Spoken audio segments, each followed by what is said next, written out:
Gusto mo ba maging content creator? Dapat patient ka at marunong kang mag-antay talaga. Dahil ang pagiging content creator ay hindi po madali. Dapat mahalin mo din ang ginagawa mo at lalong-lalo nang nag-i-enjoy ka lang sa lahat ng content na ginagawa mo. Hi guys! Welcome back to our YouTube channel. Once again, this is Kasuya Vlog. For today's video, 4 things to consider to become a content creator. So kung gusto mo ng ganitong topic at kung bago ka pa lang dito sa ating YouTube channel, huwag po ninyong kalimutan mag-like, mag-subscribe, and i-click ang bell button para lagi kang updated sa ating mga susunod na video tutorial.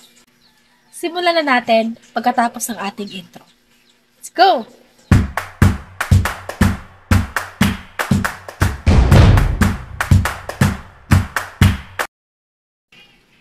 So, number 1, reason and purpose. So, ayan, dito sa number 1, dapat alam mo ang reason at alam mo ang purpose ng pagiging content creator mo. So, alam mo yung mga dapat mong i-upload or dapat alam mo mga content na gagawin mo. Dahil dito sa pagiging content creator, hindi po madali dito. So, araw-araw po tayong nag-a-upload. Araw-araw din po tayong nag-i-edit. So, number 1 pa lang po ito, pero hindi na po agad ito madali. So, patyagaan lang po tayo dito dahil ang pagiging content creator ay kailangan natin magiging matyaga. So, number 2, know your niche. Ibig sabihin po dito, sa number 2 na to is, dapat alam mo ang hilig mo. O, diba? For example, ang hilig mo dito is ang pagsasayaw. So, ifo-focus mo yun.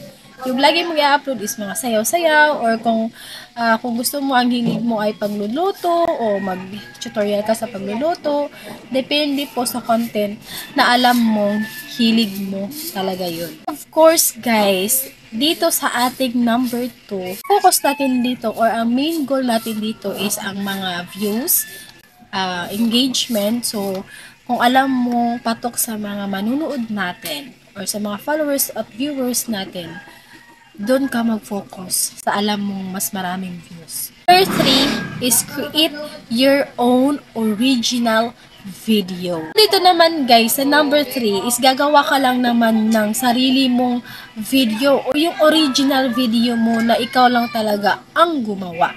Para hindi po tayo ma-issue at violation or copyright restriction ng Meta. At dapat malinis po yung dashboard natin o yung account natin. So, ang kailangan lang po natin, pwede kang manood ng mga videos ng ibang content creator, gawin mong inspirasyon yon at kumuha ka ng idea kung paano gawin ang mga videos, ganon. Dahil unang-una pa lang, para sa akin din as a content creator, na-realize ko, mas magandang original content ang i-upload mo dahil mas mabilis po tayong ma-monetize ni Meta. Number 4, ito yun ang weak range mindset. Okay? So, sa number 4 naman, ito yung mga content creator na napanghihinaan agad ng loob. Lalong-lalo na po, nakikita nila na bumababa yung mga engagement nila sa dashboard, bumababa yung views nila, bumababa na lahat ng mga ina-upload. So, ayan, pinanghihinaan na ng loob, hindi na nag-a-upload. Tapos, sila yung mga content creator na sa una lang matyaga or masipag. Tapos, at the end, or sa pagmatagalan ay wala na, nanghihina na. Ito po yung ibig sabihin ng mga weak range mindset. Yan.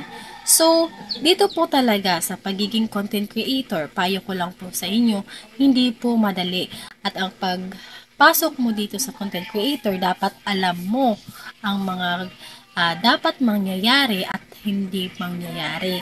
So, ang pagiging content creator, ulitin ko lang, hindi po agad madali.